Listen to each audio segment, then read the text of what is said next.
योगिनी एकादशी व्रत कथा। महाभारत काल की बात है कि एक बार धर्मराज युधिष्ठिर ने भगवान श्री कृष्ण कहा, हे त्रिलोकीनाथ, मैंने ज्येष्ठ माह के शुक्ल पक्ष की निर्जला एकादशी की कथा सुनी। अब आप कृपा करके आषाढ़ माह के कृष्ण पक्ष की एकादशी की कथा सुनाइए। इस एकादशी का नाम तथा महात्म्य क्या है, सो अब मुझे विस्तार पूर्वक बताएं। श्री कृष्ण ने कहा, हे पांडुपुत्र, आषाढ़ माह के कृष्ण पक्ष की एकादशी का नाम योगिनी एकादशी है। इसके व्रत से सभी पाप नष्ट हो जाते हैं। यह व्रत इस लोक में भोग तथा परलोक में मुक्ति देने वाला है। हे धर्मराज, यह एकादशी तीनों लोकों में प्रसिद्ध है। इसके व्रत से सभी पाप नष्ट हो जाते हैं।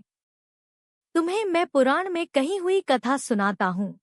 ध्यानपूर्वक श्रवण करो। कुबेर नाम का एक राजा अलकापुरी नाम की नगरी में राज्य करता था। वह शिवभक्त था।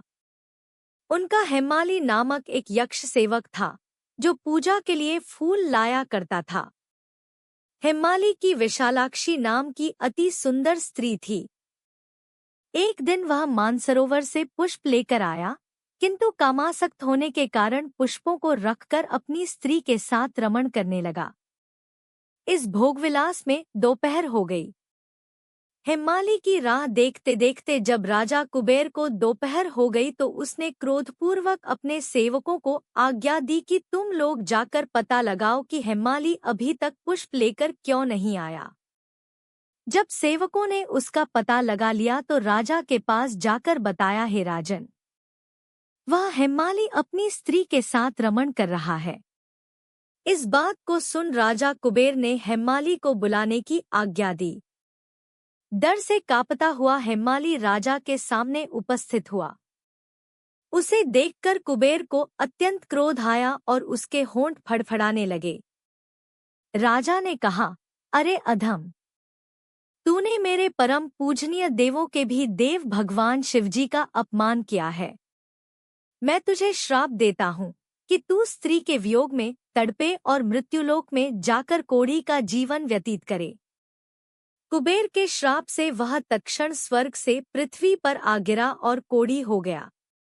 उसकी स्त्री भी उससे बिछड़ गई।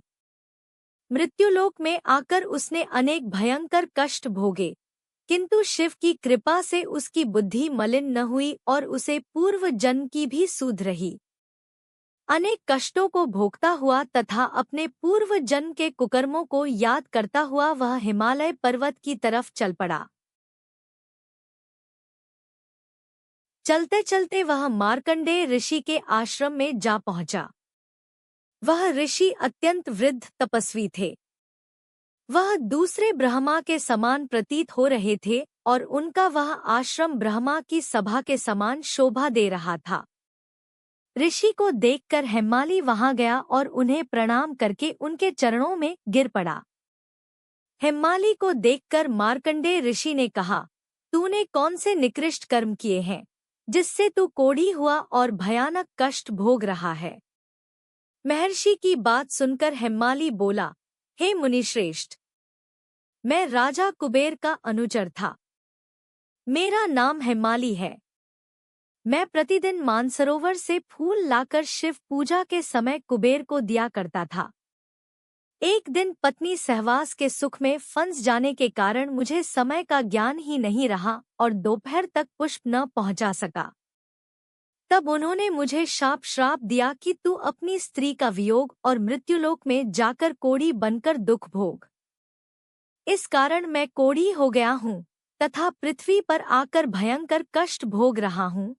अतः कृपा करके आप कोई ऐसा उपाय बतलाए जिससे मेरी मुक्ति हो। मार्कंडेय ऋषि ने कहा, हे हेमाली, तूने मेरे सम्मुख सत्य वचन कहे हैं, इसलिए मैं तेरे उद्धार के लिए एक व्रत बताता हूँ।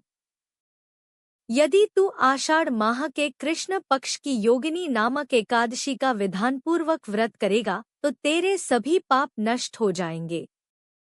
महर्षि के वचन सुन हेम्माली अति प्रसन्न हुआ और उनके वचनों के अनुसार योगिनी एकादशी का विधानपूर्वक व्रत करने लगा। इस व्रत के प्रभाव से अपने पुराने स्वरूप में आ गया और अपनी स्त्री के साथ सुखपूर्वक रहने लगा। भगवान श्री कृष्ण ने कहा, हे राजन, इस योगिनी एकादशी की कथा का फल 88,000 ब्राह्मणों को भोजन कराने के बराबर है। इसके व्रत से सभी पाप नष्ट हो जाते हैं और अंत में मोक्ष प्राप्त करके प्राणी स्वर्ग का अधिकारी बनता है। जय श्री कृष्ण। इस प्रकार की कथा, रोचक कहानियाँ और सुविचार सुनने के लिए कृपया आप अपने इस YouTube चैनल को लाइक, शेयर और सब्सक्राइब करें। धन्यवाद।